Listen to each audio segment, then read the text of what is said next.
you folks doing today? Great. You won't be doing so well when I get done with you.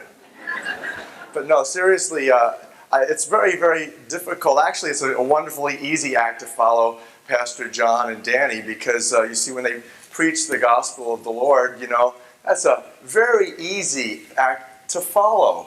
Exactly like Pastor John said. And so today's general context, although the horrifying information that I'm about to present to you truly will be beyond your worst nightmares, and literally what I'm going to give you over the next hour is only the little bit of taste of that. In fact, tomorrow's presentation, where I go into a little bit more detail about the social political background, the people who are literally behind the current and coming plagues, and how it fits into their population control agendas, and how it fits into how they're making vast fortunes off of humanity's suffering. And as people, those of us we love, die off this planet, it's absolutely consistent with what they want to produce for population control. And then I'm going to go into the vaccines as the issue tomorrow.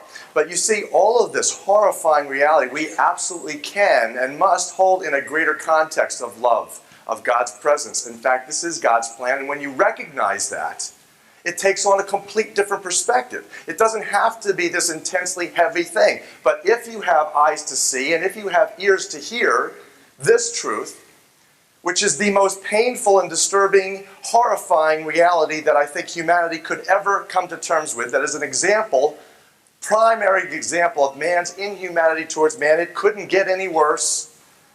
That you and I know that in our own lives we could only go on and move on and develop as healthy, happy, successful human beings serving God when we come to terms with the pain in our lives, when we're struck by pain and trauma. And those, if you look in your own lives, that is what has moved you to become healthier, happier, more successful, loving, capable, worthy, successful. And so when we look upon this and hold what I'm about to share in a greater context of hope, and then recognize that this is in the God's plan, and we know who wins in the end, don't we? Amen. So that ultimately now you begin to see that the pain of this reality is the opportunity for those of us who have eyes to see and ears to hear.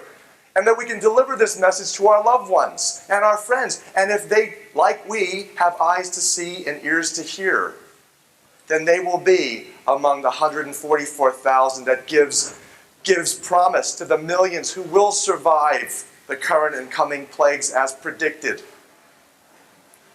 as prophesied.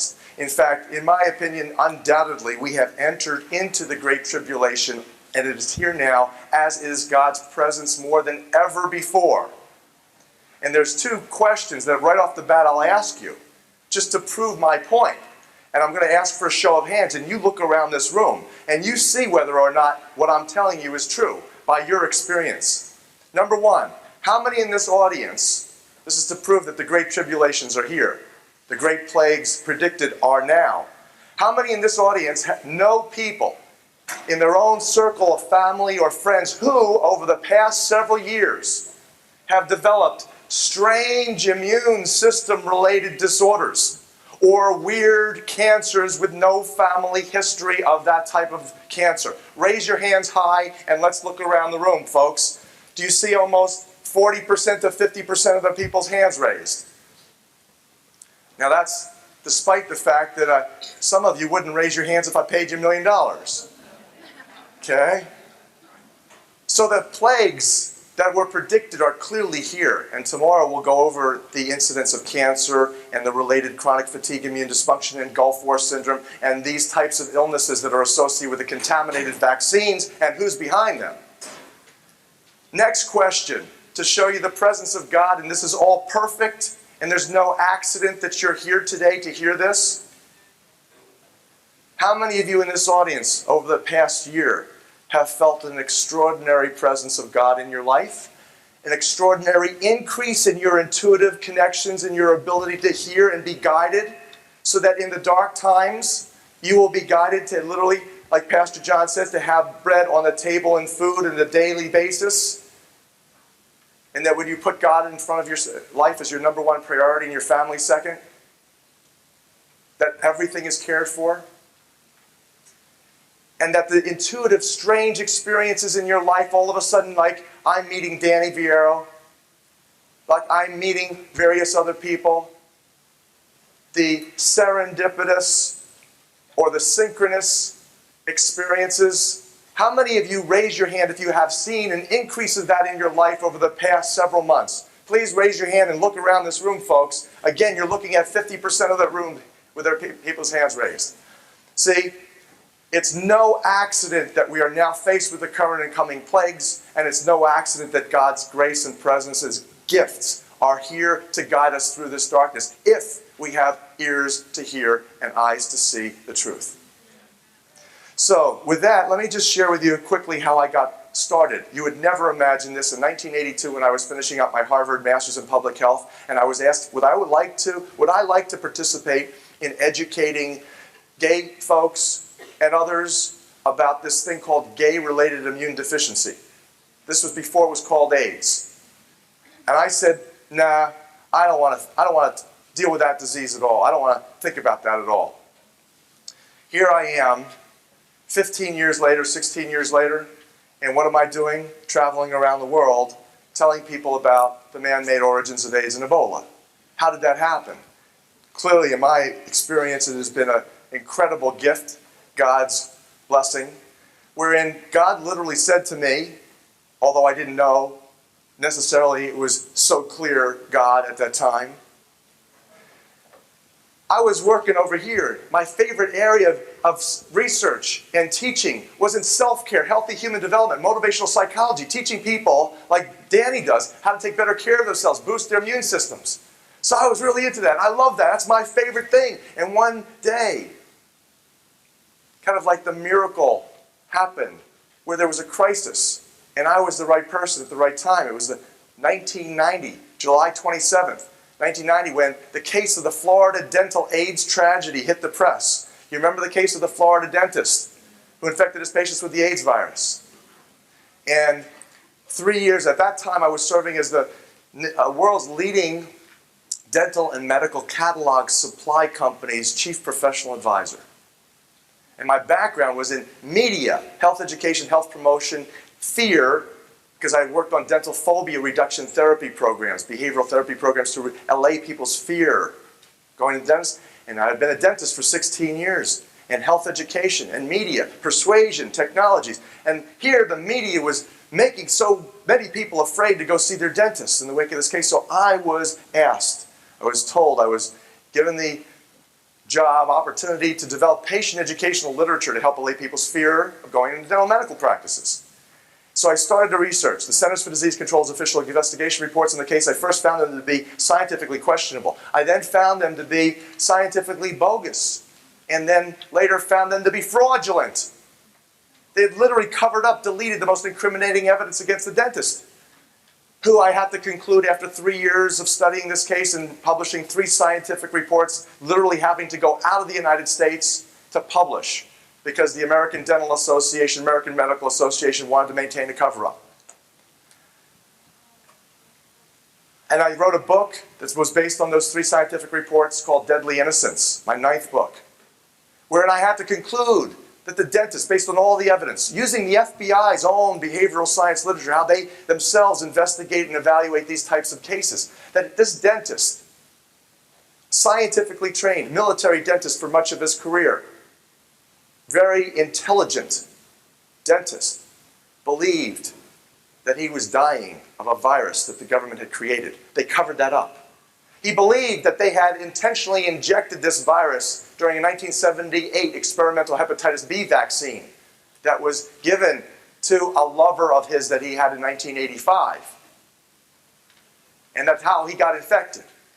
And he believed that this was genocide. And he believed in what was called the World Health Organization theory of AIDS. The videotape that Danny stated he saw, the Strecker Memorandum, was what Dr. David Acker believed. That the World Health Organization, the United States Public Health Service, Centers for Disease Control had something to do with the development of these types of viruses and the deployment of them through hepatitis B and other vaccines in Africa and North America. In essence, I have to conclude at the end of that case that the dentist most plausibly was identical to an organized serial killer. He maintained a classic organized serial killer personality. You know, like the Unabomber? These people, they all, according to the FBI, kill for the sake of power, control, and revenge. revenge being the major theme. And the principal issue, his principal vendetta, was screaming loud and clear in the legal testimonies. It was against the federal government. In essence, I concluded that he created a crime. He did what all organized serial killers love to do. They manipulate the authorities into catch-22s. The Unabomber, he publishes his manifesto in the New York Times, Washington Post, says, here's what I believe, you try to get me. David Acker, the Florida dentist, was virtually identical to this. In essence, he created a crime, a mystery that could not be solved without implicating the government. Because if they told the truth, if they said he was an organized serial killer, then the whole world would want to know motive. And the motive was screaming loud and clear in the legal testimony, which they buried. So, there was one document, however, that came along with that videotape called the Strecker Memorandum that Strecker sent to David Acker. And it was the most horrifying document I had ever seen. It was a 1970 Department of Defense appropriations request for $10 million for a 5-year study to develop immune system ravaging microorganisms for germ warfare. And it said right in this document that the National Academy of Sciences, National Research Council, the most esteemed of all health science agencies in America, not only informed the Department of Defense that, quote, over the next 5 to 10 years it will be possible to make a new infective microorganism that could differ in certain important aspects from any known disease-causing microorganism. And most important of these is that it would be refractory to the immunologic and therapeutic processes upon which we depend to maintain our relative freedom from infectious diseases, end quote. And they not only told the Department of Defense that, this esteemed health science agency, but that it would cost them $2 million a year over 5 years to do it, but that they would help them to do it. So I believed our government at the time was not particularly trustworthy, but you know, I could not imagine that this document was legitimate. I lived in denial. Like most people, most Americans, most people worldwide are living in denial today because they are so brainwashed, they are brain dead. I lived in denial just like that. I said, okay, I've heard some weird things, but here I'm looking at this, and it looks legitimate. So what do? All I know now is I've got the World Health Organization theory, and I've got this document. I know perhaps, maybe, if this document is legitimate, and indeed it was. In fact, what they were looking for specifically was in the congressional record. This was in the congressional record. They were looking for a, quote, super germ, end quote. That word was in the congressional record. That could wipe out the human being's immune system, the defense system against infectious diseases, leaving us, human beings, susceptible to the opportunistic infections like tuberculosis, like candidiasis, like yeast infections, like pneumonia, and like cancers. So this is what they're looking at. So ultimately, what did I do? I went back to Harvard's Countway Medical Library, where I did most of my postdoctoral research. And I go to the World Health Organization Chronicle files, and where do I begin? I started in 1965. Why? I figured, well, if the money maybe kicked in 1970, let me go 5 years before that and 5 years after that. And so I start by pulling World Health Organization Chronicle, their monthly journal, off the shelves, and I begin to read what they are involved in.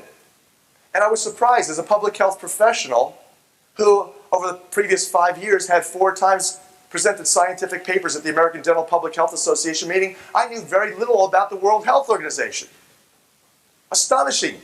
I found out that this was like the godfather to the pharmaceutical industry. That they create the standards upon which the pharmaceuticals and the drugs, including the vaccines, are based. And they largely, I learned, help to determine which drugs remain legal and which ones would be illegal. It took me a while before I learned that this organization was largely controlled by the Rockefellers. But you see, by 1965, they had already had about 5 to 7 years under their belt in what was called the Virus Cancer Research Network. They were developing a cancer virus research network. And that by 1970, they reported that they had isolated well over 70,000 different strains of viruses. And when they said, quote, isolated, unquote, it took me another few weeks and months before I learned that what they really meant to say was mutated, recombined, hybridized isolates. And that by 1970, they reported having distributed these 70,000 different strains of viruses to well over 500 research laboratories throughout the world. And among their principal distributors of these viruses was none other than the National Cancer Institute in Bethesda and the Centers for Disease Control in Atlanta. And you see, when I saw that it was the National Cancer Institute in Bethesda, a red flag came up for me.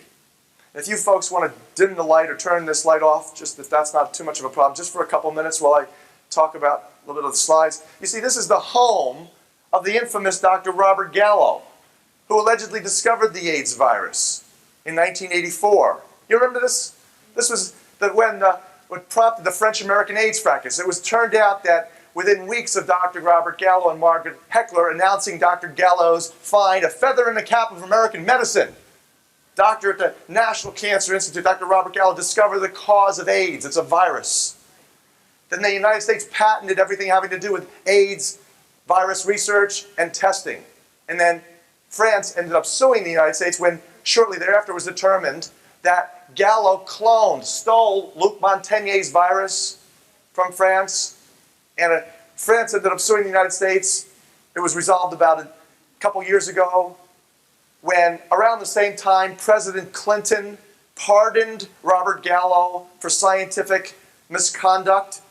On another unrelated matter, whenever does a president of the United States pardon a health scientist? That's a little weird. But it happened to be the fourth time in 3 decades that Dr. Robert Gallo had been investigated for scientific misconduct and or fraud and had escaped, gotten off.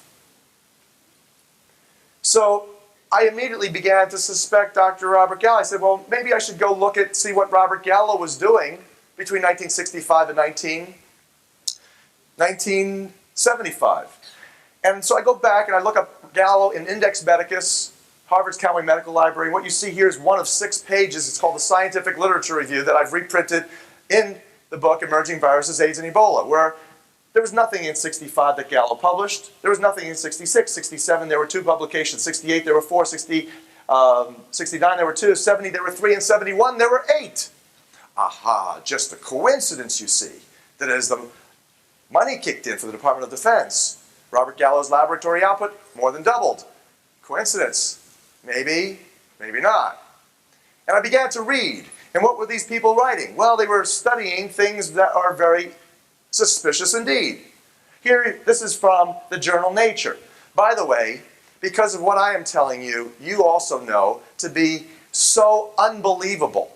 The concept that the United States government had something to do with the development of immune system ravaging viruses, AIDS virus, Ebola virus, that most people can't believe this. See, as a behavioral scientist, as a behavioral science expert, I knew most human beings who evolved, who developed because of loving parents who instilled ethics and morals and values could not conceive of this level of evil. That they would never believe it. If you leave here today, I guarantee you, 9 out of 10 people that you speak and you tell them about this, you will see a window shade of disbelief come across their eyes, and you know you're no longer talking to a human being with ears. And so, knowing that ahead of time, as a behavioral science expert, I said, I got to reprint the most incriminating documents so that it is totally there. It is no question. And so, this is one of numerous documents that you see reprinted in the book, Emerging Viruses, AIDS, and Ebola, where this is from the journal Nature, 1970. And you see Robert C. Gallo from the National Cancer Institute. You see Robert C. Ting from Bionetics Research Labs, Bethesda, Maryland. And it turned out that about a third of what Dr. Robert Gallo published, he published with Bionetics researchers. Have you ever heard of Litton Industries, folks? You know, Litton has L-I-T-T-O-N. They have microwave ovens. A lot of people know them from their microwave ovens. But besides microwave ovens, they're a highly diversified company. They're heavily involved, interestingly enough, They are among always the leading military weapons contractors for the world. And they had a subsidiary, a medical subsidiary called Lytton Bionetics Research Labs, which was a documented biological weapons contractor. And you see that Dr. Robert Gallo, about a third of, 25% to 30% of what he published, co-authored with these people. Now here what they're studying, without getting too technical, is an enzyme called reverse transcriptase. It's actually, the technical name is RNA-dependent DNA polymerase of human acute leukemic cells. That is a unique enzyme called reverse transcriptase. It calls for life to operate in reverse, this enzyme does. What in God's universe calls for life to operate in reverse? Something satanic, in my opinion, don't you think? Well, you see, that's exactly what this enzyme does. You see, typically God created everything in the universe, in particular life, all forms of life, to operate out of the same unique, magnificent system designed to perfection beyond the reaches of the wildest imaginations. And it's all based, he created this thing called DNA, the blueprint of life, the code. And you see, in God's magnificent cells and tissues, what it calls for is that DNA is to be taken, and from DNA, this blueprint, new RNA is created, which then serves to bring and establish proteins, amino acids and proteins to the protein manufacturing station of the cell called the ribosome. And it is here where proteins are built, new cell parts are built, and new cells, healthy, happy cells, evolve. So it goes, God's magnificent system goes DNA to RNA to new proteins to new cell parts to new life. This enzyme says, we're not going to have that anymore. We're going to go backwards. We're going to take a single strand of RNA that the virus is going to present. And because of the presence of this unique reverse transcriptase, a new DNA strand gets created. It's called a DNA provirus. And because of the presence of another very interesting enzyme, it's called an endonuclease. It's like a scissors. It cuts open God's magnificent code for life, and it allows this new DNA strand to get inserted. So that now when the perfect cell begins to read this code, this message for how to create new life, it gets fooled. It calls for the production of more viruses instead of healthy cell parts. And that these viruses butt off the cells. And because of these unique proteins on the outside membrane, they're called GP120-like proteins, like little balls here, you see? Through lock and key fashion, they seek out other cells, CD4 helper cells, T lymphocytes, the quarterbacks of the immune system. And they attach to these and they continue this process. Now, this is being done by Robert Gallo and his associates from Bionetics Research, and they're studying this in human acute, that's quick-acting leukemia cells. This is in 1970, folks. This is 14 years before this man allegedly discovered the first AIDS virus. This is the enzyme that makes the AIDS virus tick. This is also the enzyme that makes the leukemia virus work. And this is 9 years before this man allegedly discovered the first leukemia virus, HTLV1. And, as I said, his co-authors from Lytton Bionetics just happened to be 6th on the list of major Army biological weapons contractors at that time. This is directly from the United States Congressional Record. And as you see also, for those sitting in front and highlighted in yellow, is the New York University Medical Center. Remember that. I'm going to come back to that. There will be a quiz at the end of this program. And those who fail the quiz, it may cost you your life, literally. So, what else were they doing? And publishing. Well, they were the world's preeminent experts in monkey cancer virus research. And what they were doing in not only monkeys, but primates, man as well, was they were taking these viruses that they knew would cause cancer. For example, they took woolly monkey viruses and rhesus monkey viruses, including this thing called SV40, simian virus 40. It was the 40th monkey virus ever discovered. And you see, this virus was discovered by a really wonderful human being, a wonderful woman by the name of Bernice Eddy. She found it in the Salk and Sabin polio vaccines. Late 50s, early 60s. She inoculated this vaccine containing SV40 into virtually every animal, and the animals started to die. She inoculated a dozen monkeys with these. All monkeys keeled over, paralyzed or dead. She took photographs. She presented the photographs to the National Institute of Health director, who confiscated the photos and then proceeded to demote and defund this woman. It took her 10 years before she struggled in a crusade to get to Congress. And in front of Congress, she said to the congressman, 1972, she says, if you continue to allow these contaminated vaccines to go out, I guarantee you over the next 20 years, you will have epidemics of cancer unlike the world has ever seen. It's come to pass, hasn't it? They didn't listen to her. But you see that this particular virus, I want you to know a horrifying reality for your health and for your children's lives, that this particular virus, to this very day, contaminates the oral polio vaccine that we are allegedly by law required to give our children. In fact, your FDA has to turn a blind eye to as many as 100 simian monkey virus contaminants per dose that we are allegedly by law required to give our kids. And you know why they don't tell you? They can't even tell health scientists the truth. So physicians never know, and the public never gets a clue.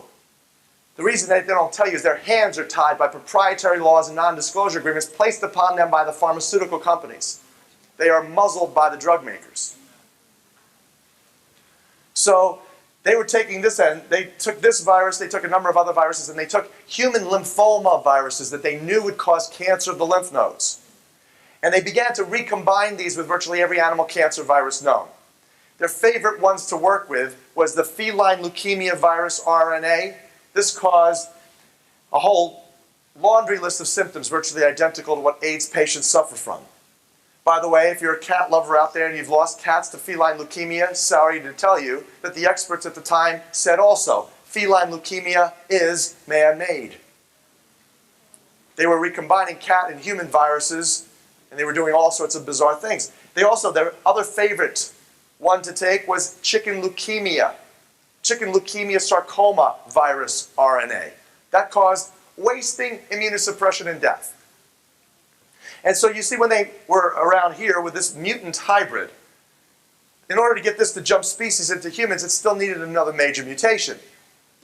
To get it to jump species readily, they reported culturing it in human white blood cells in some studies and human fetal tissue cells in culture in other studies, so that it would adapt.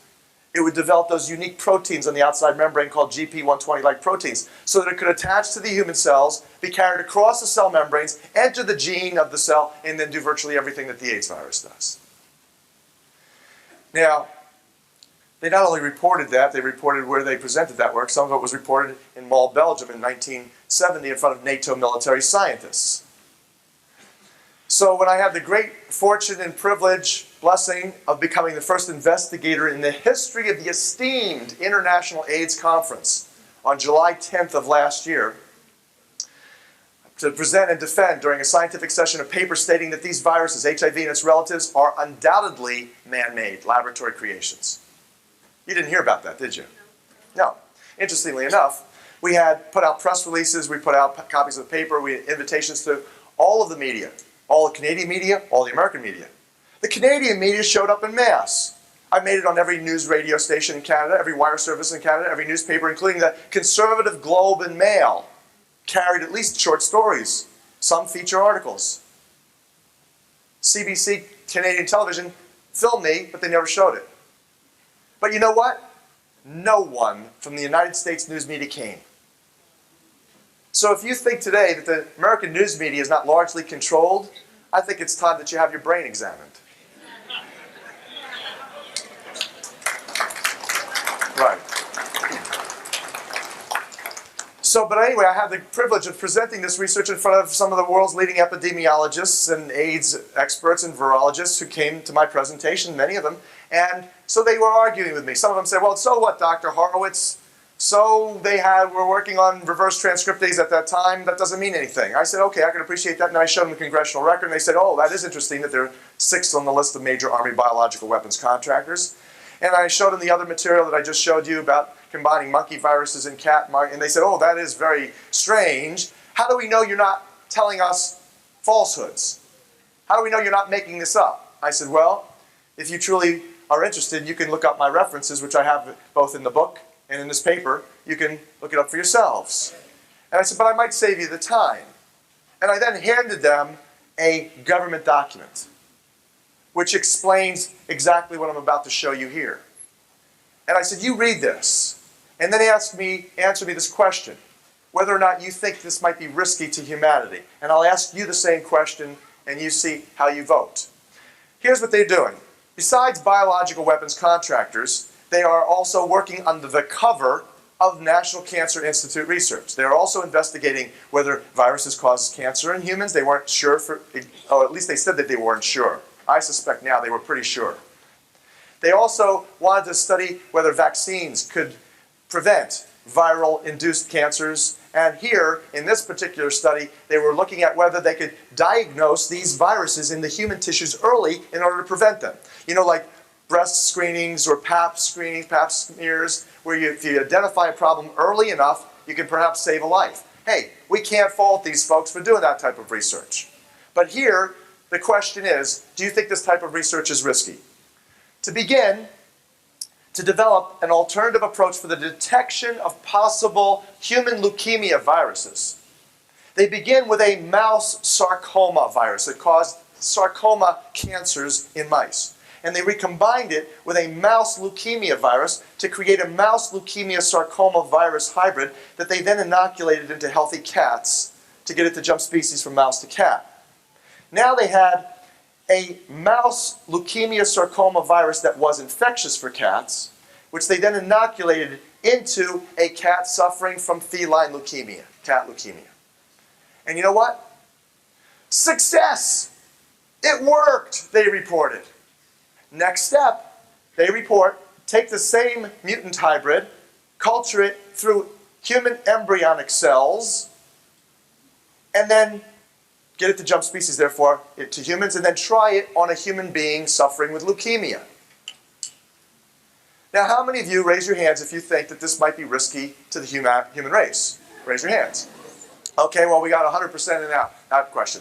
I want you to know that although most of you represent a lay audience, there's some health professionals, health scientists perhaps here, but I want you to know that you concur with some of the world's leading AIDS epidemiologists, virologists, and cancer virus experts, who, when I showed them this and they read this, many of them, most of them, shook their heads.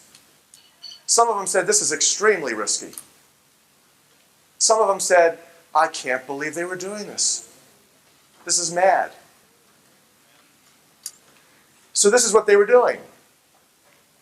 Now, this was my thesis. I presented it. And one of the smoking guns in the book, Emerging Viruses, AIDS, and Ebola, was that the specific cancer virus immune suppression complex that these people spent most of their time and money studying during the highly funded and mostly secret special virus cancer program.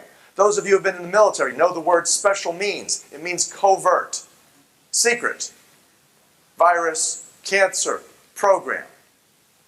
What they were studying mostly was the immune suppression, leukemia, lymphoma, sarcoma, cancer complex that never existed on planet Earth in human beings before 1978 with the outbreak of the first AIDS cases in New York and simultaneously Central Africa.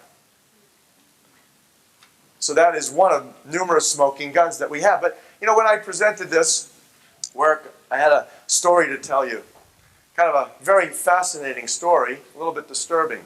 You've heard of Gulf War syndrome, haven't you? It overlaps Gulf War syndrome. I was in town doing radio interviews, as I said, in Canada. And there was a documentary film crew filming a vaccine documentary that asked if they could film my interview with Fanny Kiefer, one of Vancouver's leading talk show hosts. And I said, sure, be happy, come on. So they filmed me. At the end of the interview, the producer came up to me and said, Dr. Horowitz, did you know that Dr. Robert Gallo is in town this week? I said, no, I didn't know that. She says, yes, indeed, he's giving a public forum, public presentation wherein the audience is invited to ask questions. Would you like to come and ask Dr. Gallo a question? So, you know, of course, those little horns pierced my scalp, you see. And so the next night, in front of about 300 Canadians, the Canadian press, and a documentary film crew, I asked Dr. Gallo the following question. I said, Dr. Gallo, are you at all concerned that your early research using monkey viruses like SV40 and others, and recombining these with things like feline leukemia virus RNA and chicken leukemia sarcoma virus RNA might have given rise to the AIDS virus or AIDS virus relatives that might have contaminated chimpanzees and rhesus monkeys shipped by your colleagues from Lytton Bionetics to the vaccine manufacturers at Merck Sharp and Dohme? He got angry. He got really angry. First of all, he denied doing it. He says, oh, you know what you're talking about. We never did anything. I had a microphone like this. I said, excuse me, Dr. Gallo, I could cite your papers. He says, well, if you can cite my papers, then you got a paper I don't know about. You go right ahead. I said, okay. Adamson, Herrera, Gallo et al. Proceedings of the National Academy of Sciences, 1970. In fact, Dr. Gallo, you might recall presenting this paper orally in front of NATO military scientists in Mol, Belgium. That's enough. That's enough. That's enough. Yes, indeed. I do remember being in Mol, Belgium. It was the first time I was in Europe. At the time, I can remember it very clearly. He's hemming and hawing. He says, but I want you to know that NATO funds all sorts of meetings. Meetings about motherhood, fatherhood, sisterhood, and brotherhood. And we were never really doing that type of research. I said, excuse me, Dr. Gallo, how about the Sarin, Gallo et al., where you published in Nature New Biology, recombining these different types of viruses to study the unique immune suppression, leukemia, lymphoma, sarcoma, complex models? He says, we weren't doing that. We weren't doing that. You don't know what you're talking about. What you're talking about is mixing apples and oranges, peaches and plums, and other tutti frutti. And the response that you just had was exactly the response that the Canadian audience had. So, and he says that you, young man, should go back and get a grade 101 level of biological science training, high school level.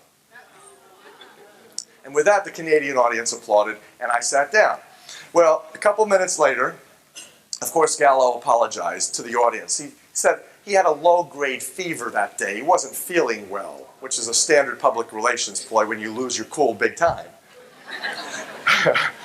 So a couple minutes later, he's escorted out in a huff, surrounded by two very large, well-dressed gentlemen. One hands out a card to a colleague of mine and says, Vice President of Hill and Knowlton Public Relations. People who are in public relations, advertising industry, know that Hill and Knowlton is one of the world's leading public relations firms. And this is the public relations firm, by the way, that the Bush administration employed to get us involved in the Gulf War.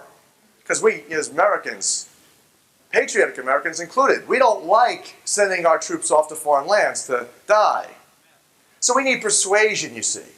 We need to be persuaded. So Bush administration hired Hill and Knowlton to develop a persuasion campaign.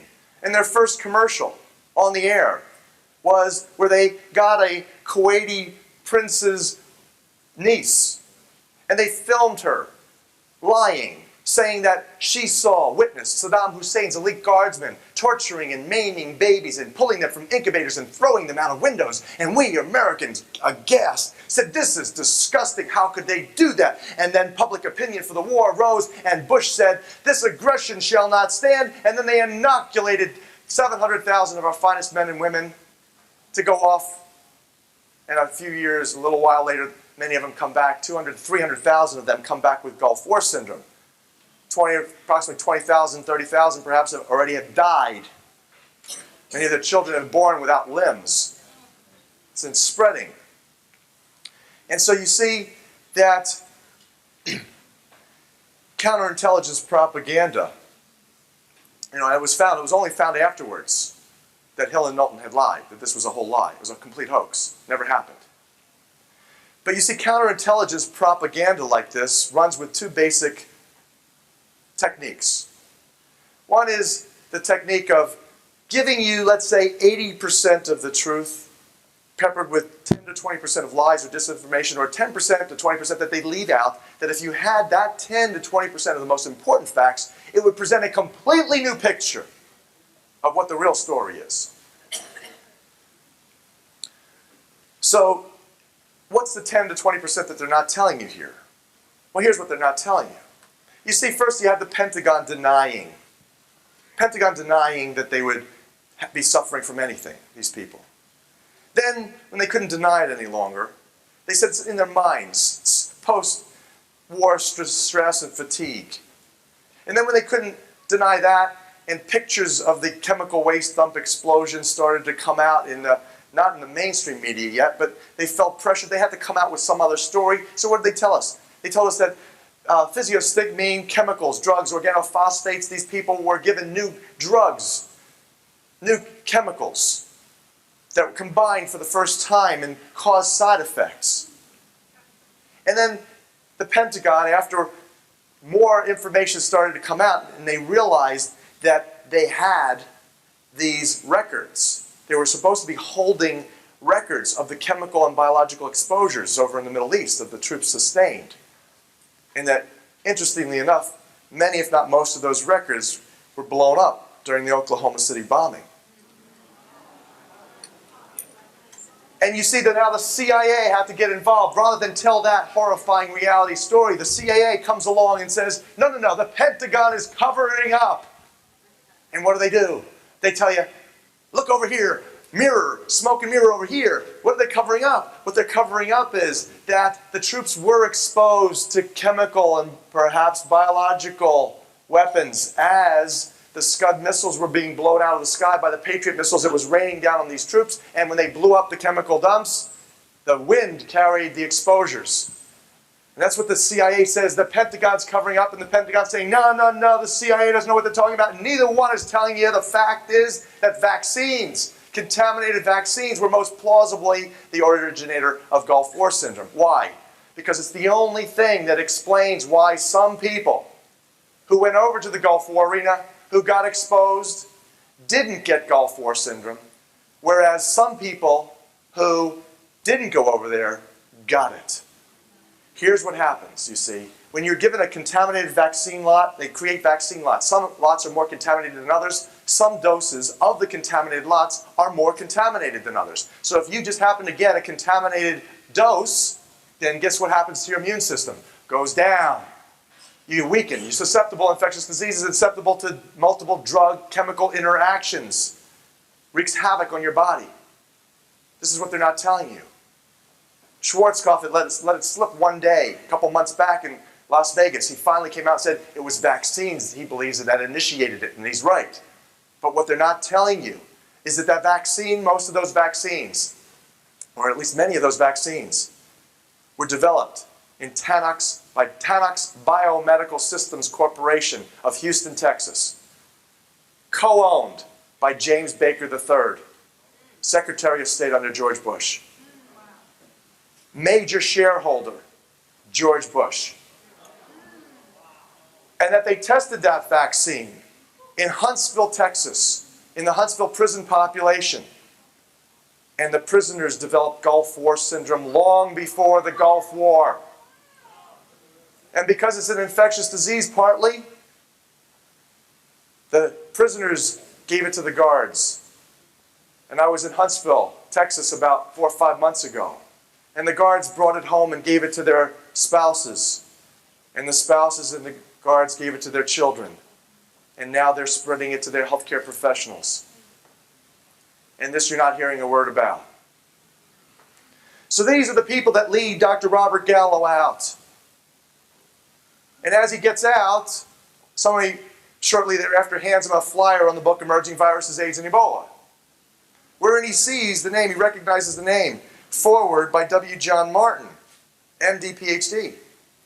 And he recognizes that name, not only as one of the world's leading vaccine contamination analysts, who worked at the FDA, top man in their Bureau of Biologics, in charge of testing human vaccines for contamination between 1976 and 1980. But he recognizes Martin also as the guy who rented a room in his house for many moons while he was living on the East Coast. And he recognizes the name because he had just been in Martin's lab a few weeks earlier, trying to find out what Martin was up to.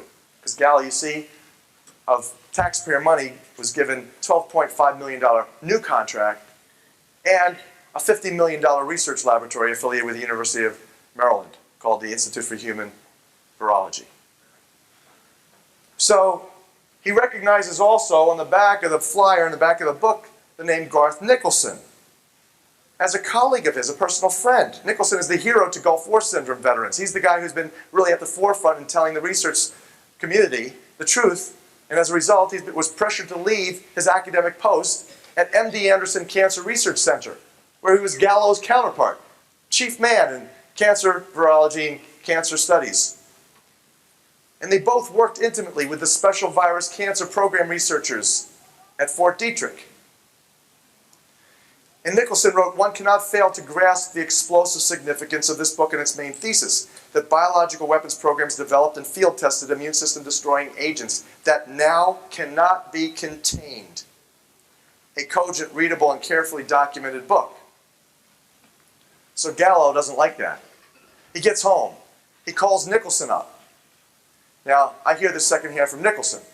He says, "What the heck are you giving Horowitz, this loon, a good testimonial for his book?" Nicholson responds, "Bob, first of all, he's no loon. He's a Harvard grad. Second of all, have you read his book?" He says, "No." He says, "Bob, you better read his book." Here's his telephone number. So he gives him my telephone number. 3 minutes later, my phone rings. I pick up the phone. This is Gallo. My first thought was, I wonder what the world's leading AIDS virologist is doing, calling somebody that needs a grade 101 level of biological science training, high school level.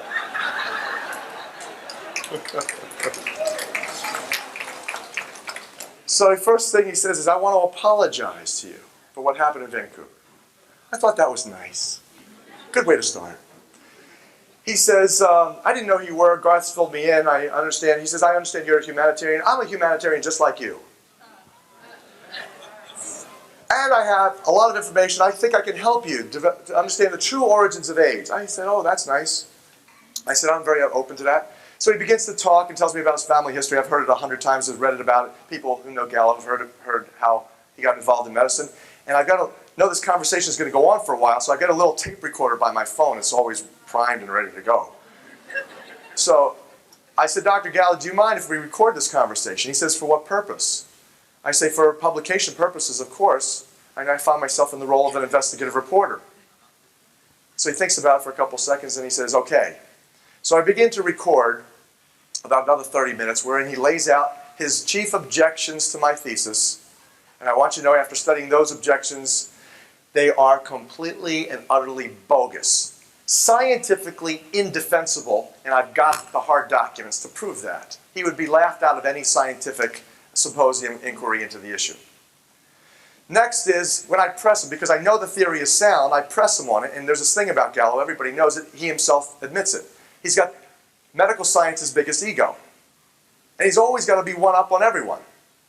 So when I press him on it, and I say, "But Dr. Gallo, don't you think that something like this was possible, not necessarily in your lab?" He says, "Okay, I do not argue with you. I will not argue with you. It's possible." Then he says, "But I could tell you even more plausibly how something like this could have happened by accident at that time." So isn't that nice? More news you're not reading. World-leading AIDS expert says the epidemic might have been an accident. Nice. Well, at any rate, I sent them a copy of the book. I said, if you can make any additions or corrections, changes to update and improve the quality or content of this work, I'd be happy to integrate it into the next edition. Moreover, if you can tell me more plausibly how the AIDS virus might have evolved, then I certainly would be interested, as I'm sure so would 30 million other HIV/AIDS patients throughout the world. Well, I never heard back from him until I called him about a month ago, and I'll tell you in a minute what he said. I want you to know that virtually everything that you know about the AIDS epidemic is a complete deception. In fact, I want you to know that virtually everything you know about everything is a complete deception. It's true. And just to give you an example, to introduce this most horrifying segment where I'm going to share with you how the vaccine was developed that most plausibly delivered AIDS to the world and who did it. Just to give you a sense of how deceived you have been, you remember the phrase, the AIDS virus doesn't discriminate? And the propaganda message is that you and I are to believe that white people get it as much as black people, that gay get it as much as straight, that rich versus poor, people all over the world, Africans, same as other countries, Europeans. Well, remember a couple years ago they even said that white women aged 23 to 35 were the fastest growing risk group for HIV/AIDS infection. How many remember hearing that? That's wonderful CDC propaganda, a complete distortion of the data. They twist the data, deliver it as a political message, therefore it becomes bogus science. Garbage. This is what they do. They take it out of context. Now, just to present this point a little bit more clearly, I want you to know that the AIDS virus discriminates. I want you to know that the AIDS virus discriminates even in the high-risk populations. To prove my point, I'll take this from the American Journal of Public Health. This is one of thousands of studies that you can evaluate this information, the same information in. And this is a study of HIV antibody prevalence among IV drug abusers in 6 U.S. regions. Now, with IV drug use, what are you told? You're told that the risk is those bloody needles, aren't you? You share those bloody needles, you get a little blood transferred, virus transferred, you got AIDS. Now here, take a look at this. In blue is the percentage of people who share their bloody needles. In red are the people who are positive because of it, allegedly. Now, you see in San Antonio, Texas, 99% of those people who use IV drugs share their bloody works.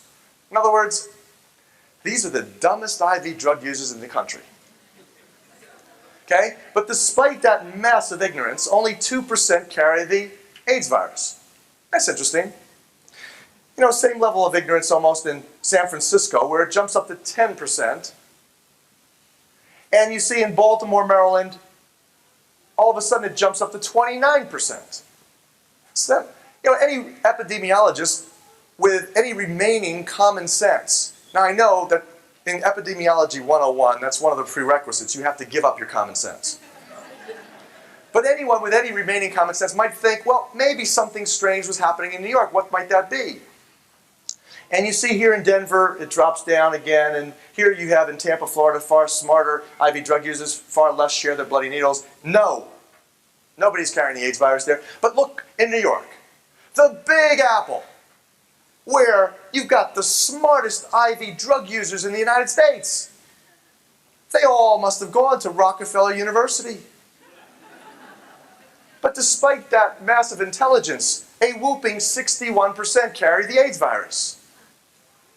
Now, anyone with any common sense would have to suggest, well, something strange might have been happening in New York. What was happening in New York? And particularly what was happening in New York, let's say 4, 5, 6, 7, 8, 9, 10 years before the AIDS epidemic broke in '78 in New York City.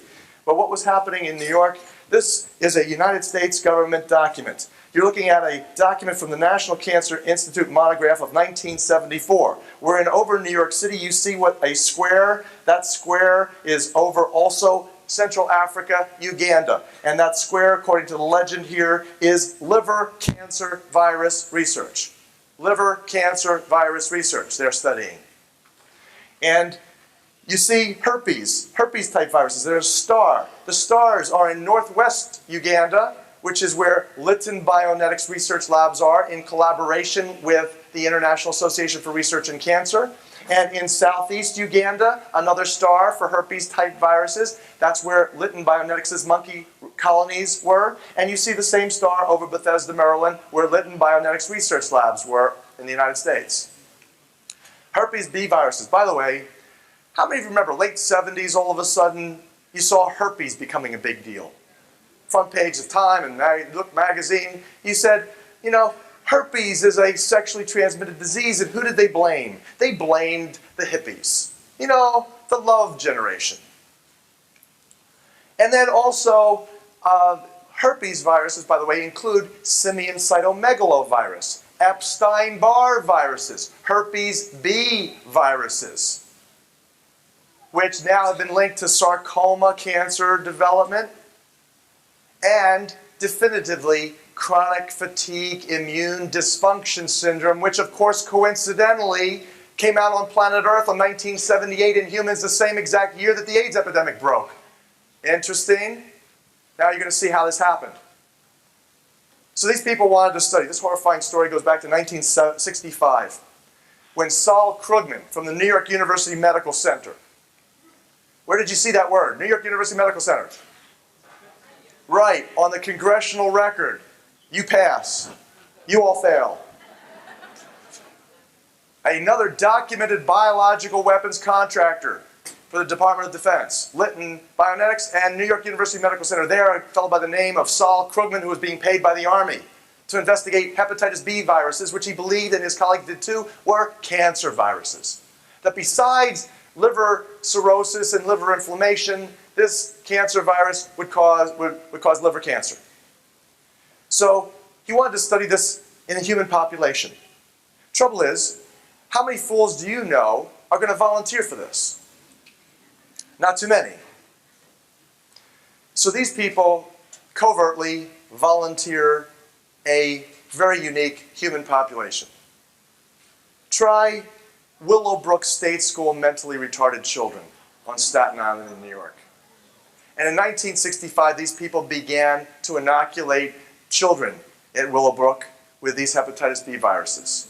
And of course, many of the children died.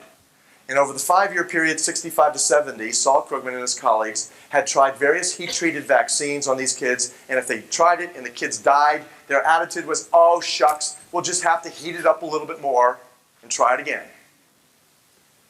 And that research continued to 1970, when he felt that he was close to developing a vaccine to prevent hepatitis, and he now hands the project over to the world's leading vaccine developer for the world's largest pharmaceutical company in the world, Merck, Sharp, and Dohme, which, by the way, have direct connections to IG Farben and the Third Reich.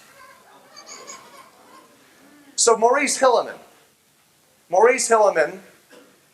is the fellow who Robert Gallo tells me about when I call him several weeks ago.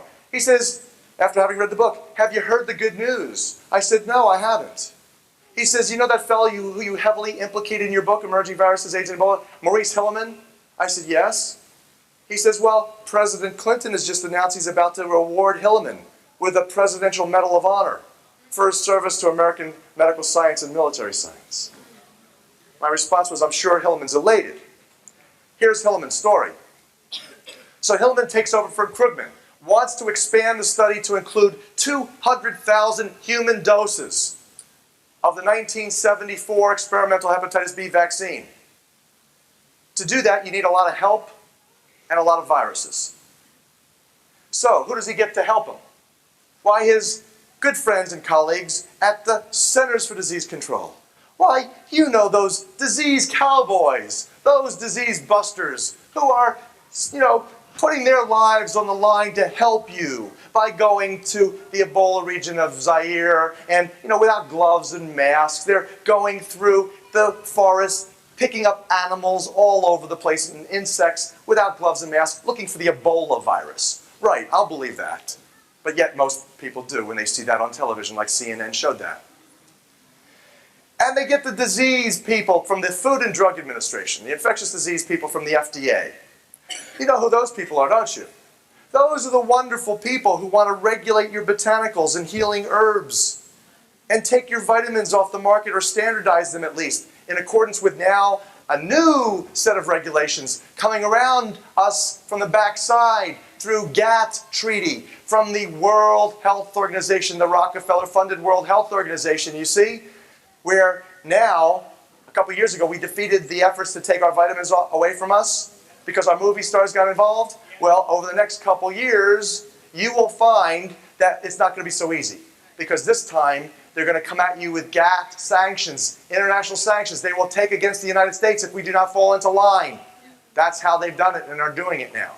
So the FDA, these wonderful people who want to do all this to our vitamins, and if you're able to get vitamins after this goes into effect, like for example, a good multivitamin should have at least 200 to 400 international units of vitamin E, good D-alpha tocopherol, not mixed, not manufactured, not synthetic, but pure.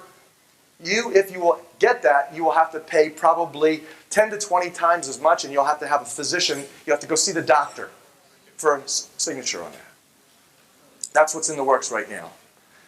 These are the people who put on the fast track for testing and approval AZT, 3TC, protease inhibitors, DDI, DDC, which most plausibly are killing far more people than the AIDS virus is. But they want to pull your vitamins off yourselves. So they get the FDA and the National Institute for Allergies and Infectious Diseases. Then these three government agencies, along with Merck Sharp and Dohme, the world's leading pharmaceutical company, develop 200,000 human doses in 4 lots of a contaminated hepatitis B vaccine. Now, here's how they did it. They tried to grow enough viruses. They needed a lot of viruses, I told you. They tried to grow these viruses in the children. It wouldn't work. Oh, couldn't grow enough in the kids. They then tried to grow it in cell culture. Wouldn't grow there either. They needed something live to grow it in. So they ultimately selected rhesus monkeys and chimpanzees. Heavily contaminated rhesus monkeys and chimpanzees supplied by Lytton Bionetics researchers. How do I know that? Well, I've got their contract. Now, how do we know that they were contaminated? Well, these researchers themselves said that 70% of their caged laboratory animals were environmentally contaminated with hepatitis B viruses and a whole assortment of other viruses, which we know now included cytomegalo, Epstein-Barr, the herpes-type viruses, and another unique enzyme-associated virus, reverse transcriptase-associated virus, that unique enzyme that makes the AIDS virus tick, was in a virus also there in simian foamy retroviruses that were also contaminated in these animals. So here's how they made the vaccine now. They grew the hepatitis B viruses in these contaminated animals. When they had grown enough, they extracted the viruses out of them. Now, when you extract a live virus out of a live contaminated animal, all of the other viral contaminants come with it. And now they inoculated this entire viral mishmash, this mixture, into the children, into the gay men in New York City, and into the blacks in Central Africa, Eastern Zaire, and Northwest Uganda. Now, of course, many of these people died, but the ones that lived had developed antibodies. It was these people who lived, whose blood they took. And they shipped the blood to Merck Sharp and Dohme Laboratory, where they separated the serum from the whole cell fractions. And it was from that serum, that heavily contaminated serum. And also, to make it even worse, these people had 10 years previously received the Salk and Sabin vaccines, which were heavily contaminated with monkey viruses. So they were human incubation chambers, like at least 25% of this audience, with monkey viruses in their human bodies. And so they took their blood, and it was from this that they made the first 4 lots of 1974 experimental hepatitis B vaccine containing 200,000 human doses that they then inoculated, once again, in the different regions of the world, principally New York and Central Africa. Now this, what I've just told you, to make a long story short, I could spend an hour explaining it, literally is the only theory that has been advanced so far on the origin of AIDS that reconciles and integrates all of the scientific, documented, and confirmed facts. Now, why can I stand before you so clear and so sure of what I'm telling you is the gospel? Well, because I found the contracts. I found the contracts. You know how I found the contracts? God's grace. The story, real quick, I'll end it here. In fact, what you're looking at here is the contract under which numerous AIDS-like and Ebola-like viruses were developed. You see, then this is Robert C. Gallo, from the project officer from the National Cancer Institute. Here's Robert Ting. See, John Landon was director of Bionetics Research Labs, National Institute of Health contract number 712025. It was entitled The Investigation of Viral Carcinogenesis in Primates. That's cancer production through viral infection in monkeys and humans. And you look at the date that they started, those in the front can see, February 12, 1962. And you see how much they were paid was $2.153 million. Oh, there it is. It's upside down. Sorry about that. That fell out the other day. $2.153 million. That's what is on the contract summary report. $2.153 million. Now, that document reconciled the document that initiated my investigation. Because remember when we began, I said to you that it was the National Academy of Sciences, National Research Council in 1969 informed the Department of Defense that for $2 million a year over 5 years they could develop these immune system ravaging microorganisms for germ warfare. Remember I said that? Yeah. How was it, you might ask, that the National Academy of Sciences knew that it would take $2 million over 5 years, $2 million every year for 5 years to do this work? How did they know? They had obviously just done it. Now, this information God wants to come out. How do I know that for certain? Because it was only this way that I found these contracts. I thought I was done. You know how sometimes you think you're done and God thinks something else? So I thought I was done with this investigation. I'm on my way home. My wife and I and my little baby, we were a 2-year-old Elena. We're on our way back from Florida, driving to New York, and what happens is that I call New York ahead of time. We were supposed to do a seminar. They canceled the seminar because they had painted the auditorium and they didn't want to intoxicate the audience. So they canceled the seminar, gave me 2 days down. We decided to go to University of North Carolina, Chapel Hill, Davis Library, and my wife and the baby could tittle around in the town. It was a beautiful spring day. The flowers, blossoms were coming out. And I would go to the library. So I go to the library to get 2 congressional records references. That's it. That's all I need. I'm done, I figured. So I get a library pass to the government documents office. I go to the library. There's a big librarian there. He's 6'3". He's about 300 pounds. This guy's got a sophisticated air of library science all about him, you know. So I show him my pass. I said, I wonder if you could help me. Here's my references. I need to get these 2 congressional records. He says, follow me. So he darts off, and this guy's fast like a linebacker. And I'm following him, flying through a set of doorways, down a hall, down a flight of steps. I'm now 10 yards behind him, and all of a sudden I hear a voice that says, stop, as loud as though I'm speaking to you now. Stop. Turn right.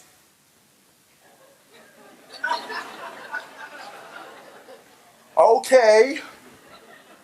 And now I got a problem, you see. Because this guy looks over and says, hey, where are you going? Don't mind me, I'm just going to have a look over here. His voice says, walk. He says, no, your congressional records are over here. I say, don't mind me, I'm just going to have a quick look over here. He says, no, your congressional records are this way. I said, look, I'm just going to have a quick look over here, just don't mind. I won't do anything wrong. He says, that's not how you do research.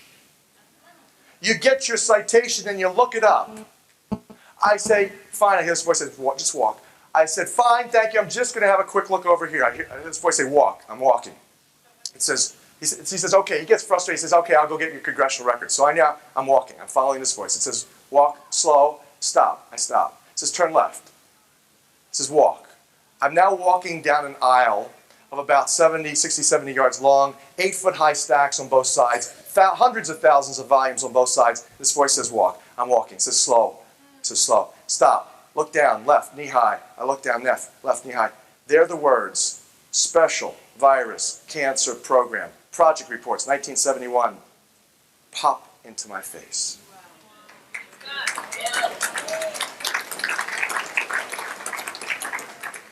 I said, I think I found what I'm looking for. I opened this thing up. It just happened to open up the thumb. Okay, miracle. Open up. Lytton Bionetics Research Project summary reports contained all of the names, all of the organizational structure, the affiliations, the academic affiliations, what they did, when they did it, how they did it, including how much U.S. taxpayer money they paid. We paid for it. Our parents paid for it. So I want to share with you that this is all part of a great plan, and I'm privileged. It is such a blessing and a gift for me to be able to be here today and share this information with you. I believe that because of your prayers and the prayers of tens of thousands of people all over this world, I am still here to share this information. Because many of you thought, aren't you afraid for your life? How come you're still alive, Horowitz? A better question, higher quality question, because it's the questions that we ask ourselves at any given moment. The quality of the questions determine the quality of the outcomes that we are able to produce in life. So the higher quality question in this regard is, what is the risk to one human being or one career in comparison to the potential benefit to humanity for bringing this information out and sharing it with others? So, thank you. Thank you. So, as Danny has so very wonderfully named this a crusade, this is a crusade, and it is no accident that you are here to join us in this crusade and be here, because you now have seen with your own eyes and you have heard with your own ears, and you will be blessed, as I assure you, with God's presence, with the angel protections, to go out and share this important information with those who are like-minded and as equally open. You will therefore be able to save some people. So thank you so much. It has been a privilege and a pleasure to be here, and I look forward to sharing more with you tomorrow. God bless. Thank you.